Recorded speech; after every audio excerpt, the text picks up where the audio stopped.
welcome to another episode of Co-Creating. I hope this message finds you all well. If you're not well at the moment, I hope something is said that leaves you well. So just hang with me for a little bit, and we'll see if something is said that is divinely meant to help you co-create in your personal life, because that is the point of this segment.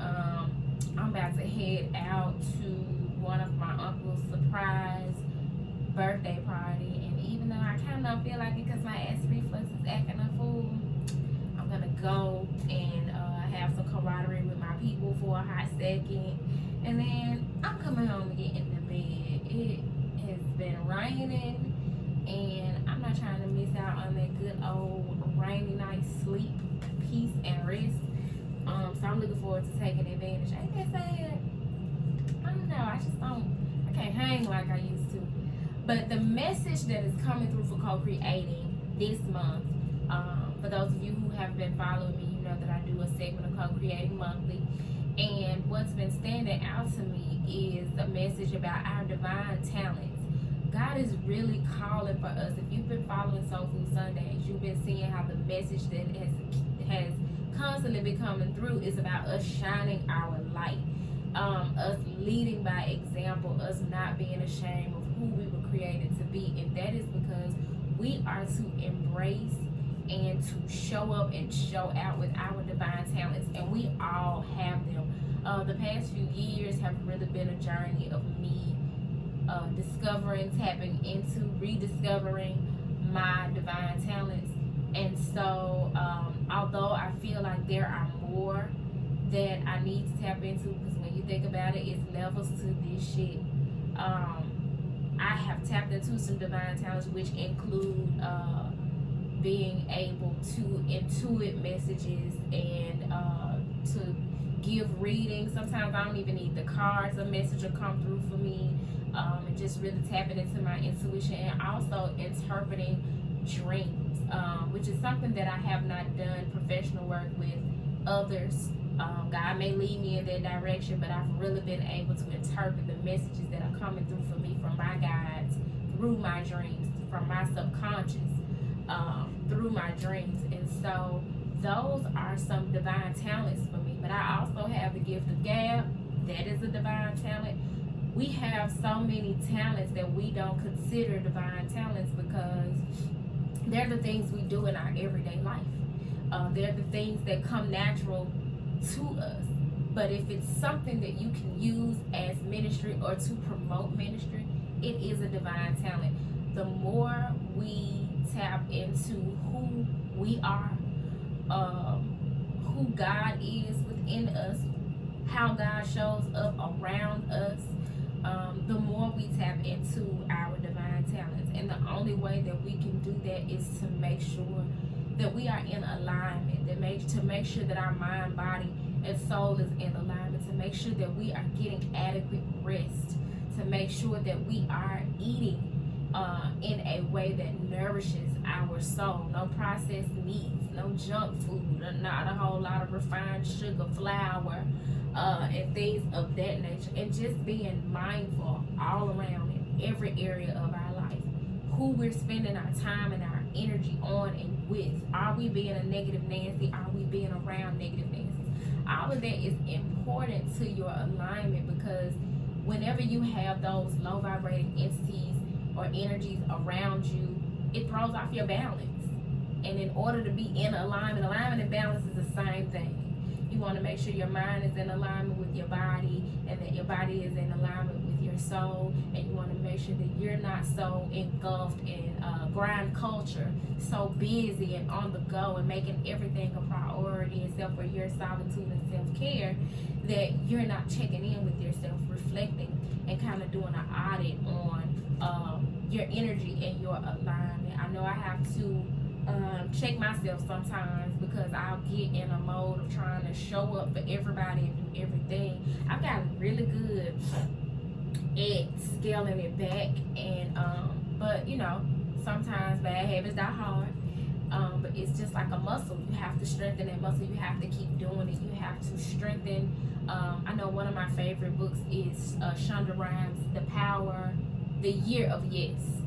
And she talks about being on a roll with saying yes to being open to new things. Well, when it comes to drawing boundaries and being in alignment, you also have to strengthen your no. You have to say no so much that you become comfortable with saying no. That you can say no without giving an explanation or feeling guilty about saying no. And you want to do all of that not only for your well-being, but so that you can come into awareness of and the strengthening of and confidence of your divine talents. So the Lightworker Oracle deck has a card, which I'm holding, that speaks to divine talents, and it's the number 39 card in the deck, which breaks down to a number 12, which breaks down to a number 3, and 3s represent alignment, mind, body, and soul. It supports what I'm saying about needing to be in alignment, needing to prioritize self-care, needing to prioritize meditation and tapping in with your higher higher consciousness and your higher power, whatever that is for you, so that you can tap into your divine talents. Because many of us are struggling in life, financially, emotionally, and otherwise, because we have not embraced or tapped into our divine talents. Many of us are embarrassed of our divine talents, and so I hope that this message speaks to I'm looking around because I'm remembering that I didn't bring the book in here. I hope that this message speaks to embracing your divine talents. And if you give me a sec, I am going to come back with the book and read the description for you guys, and then we're going to wrap up this episode.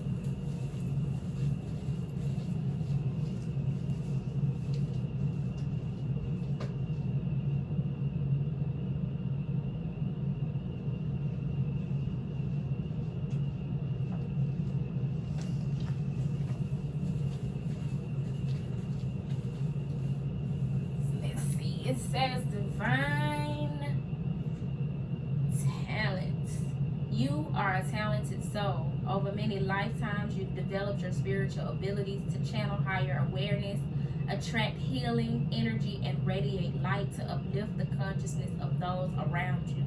Your divine talents are many and uniquely expressed through you. Your talents do not have to resemble those of another to have their own inestimable value.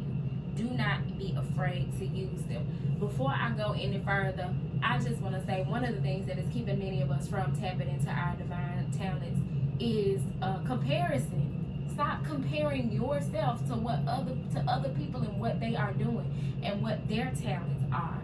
We are all unique individuals. Whatever it is that God has planted, whatever seed God has planted in you or God has poured into you was specifically custom made for you. So there's this saying, comparison is the thief of joy, and that is so true when it comes to your divine talents. Keep your eyes on your paper. If somebody what's going on with somebody else and what they got going on does not inspire you, you definitely don't want to use whatever they got going on as a source of envy or jealousy, because you have your own thing to bring to the table of value. So quit worrying about what other folks doing. Divine talents are a way in which the universe reminds us of what we are here to do. Divine talents are unlimited. They include the ability to channel spiritual guidance and healing energy, to perceive clairvoyantly, and to be psychic and empathic. Other spiritual talents are the ability to release earthbound spirits, earth healing techniques such as working with energy grids, as well as healing ability with crystals and the many and varied technologies of light. There are other spiritual talents too. These include writing, performing, sound healing, dancing to awaken awareness, creating art, photography, or divinely inspired tools and jewelry. Cooking food that heals body and spirit is a spiritual talent, as are the abilities to bring people together to offer comforting and inspiring words at the right time, to help others overcome fear and feel more at peace in moments of importance, and more.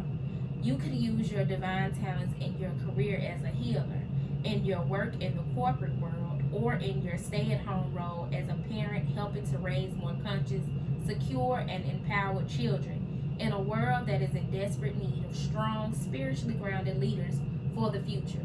You can use your talents to create a vocation that truly inspires you and brings your light to the world. You can use them in the line at the grocery store.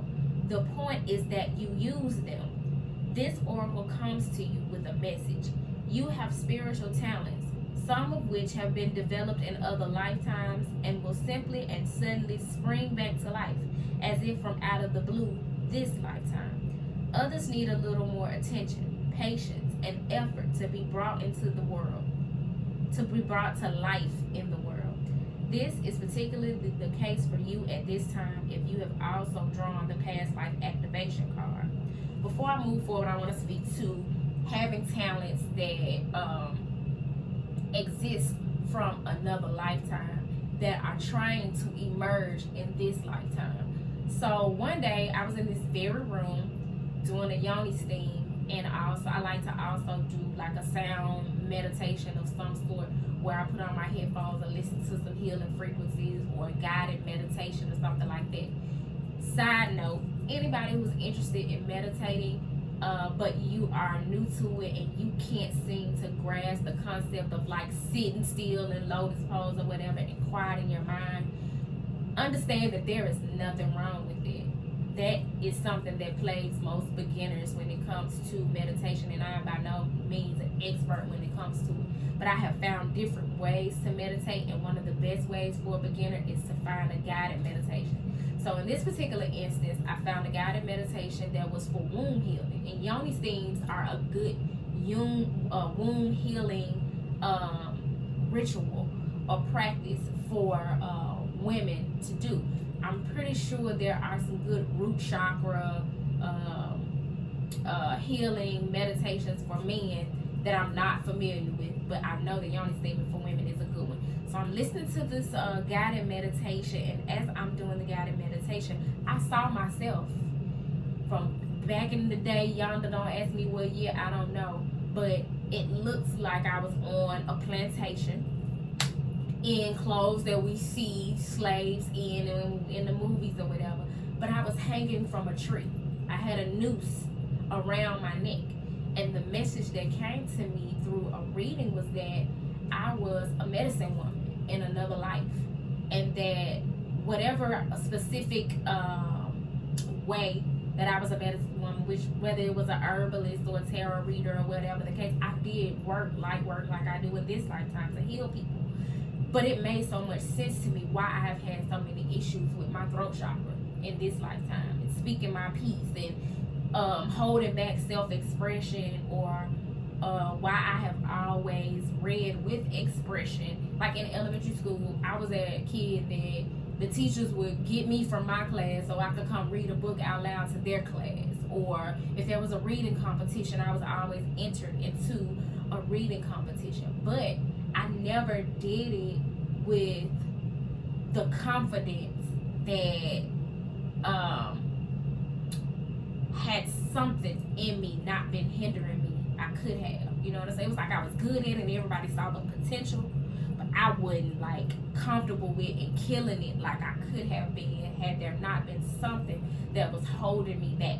And so that's something that I've carried on from a past life. So here I am now, rectifying that thing and clearing that karma with another chance to speak boldly and confidently in this lifetime, and to do that work that I was meant to do then. So I strongly suggest you all consider past life regressions. I've had one of those. I'll tell y'all that story one day. Consider meditations, and be open to tapping into visions that may be showing you something from your past life. Be open to readings that will help you better understand what your divine talents are, because that could be some past life activation for you. It says sometimes there is fear in sharing talents. You may have a subconscious or very conscious past life recollection that involves shame, isolation, ridicule, fear, or even torture or death as a response to sharing your talents for help, healing, and helping others. I told y'all, that was my experience. That's what that meditation showed me. That in a past life, I was killed. I was hung from a tree for doing God's work. And in this life, it totally explains why my voice, my authentic voice, has been muffled. Why I have struggled with confidently speaking and speaking up and doing things that require me to speak, even though clearly I have a gift for it. So it says, maybe you fear your spiritual talent will not allow you to meet your material needs, or that others will reject or deny your talent, even if you know it to be authentic and helpful. Or perhaps you need to acknowledge your talents yourself, believe in yourself, in your abilities, and in your capacity to use those talents in a unique expression, in a constructive, healing way. Keep developing your talents until your own unique expression comes to light. Don't give up in the early and possible awkward stages, dismissing your abilities as less than those of another. Trust that there is something very real and worthwhile in you. I want to read that one again, because that is so key. Trust that there is something very real and worthwhile in you. Do not dismiss or diminish your potential. Treat yourself as an investment worthy of development. Give yourself a chance, enough time, attention, and practice to discover what you are really capable of. The universe knows, and soon you shall too. God already knows what seed He's planted within you. God already knows just how you are supposed to be watered and nurtured. God just waiting on you to be open to tap into it. And that's really all it requires. You being open. God will do the rest. This oracle also reminds you to do what makes you happy, to chase your sacred bliss and express yourself in the world via the unique and special abilities that the divine has bestowed upon you. When you follow what you love, you are on your life path, and you shall succeed, beloved.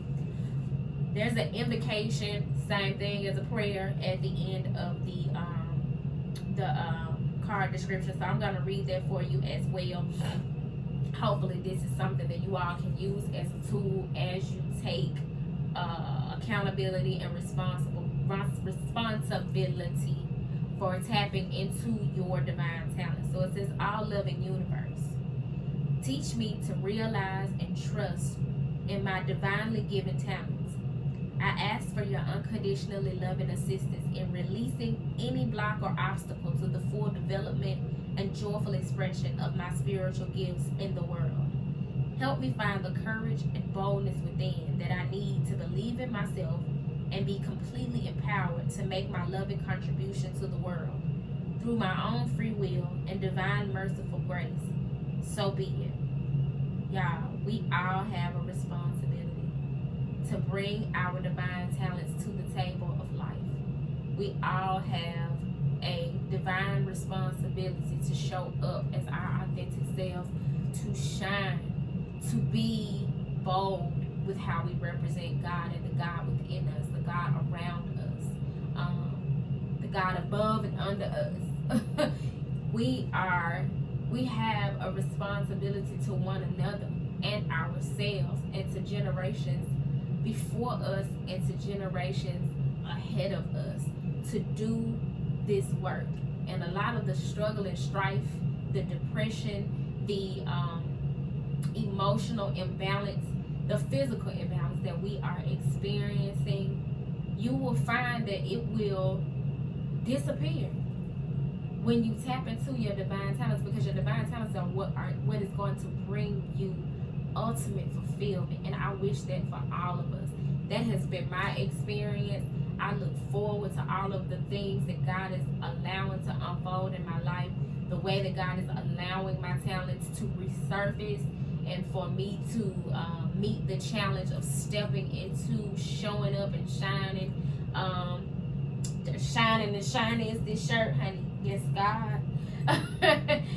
God is giving us that opportunity to show up and be a vessel and shine our lights. And so I hope that this message empowers you all to do so.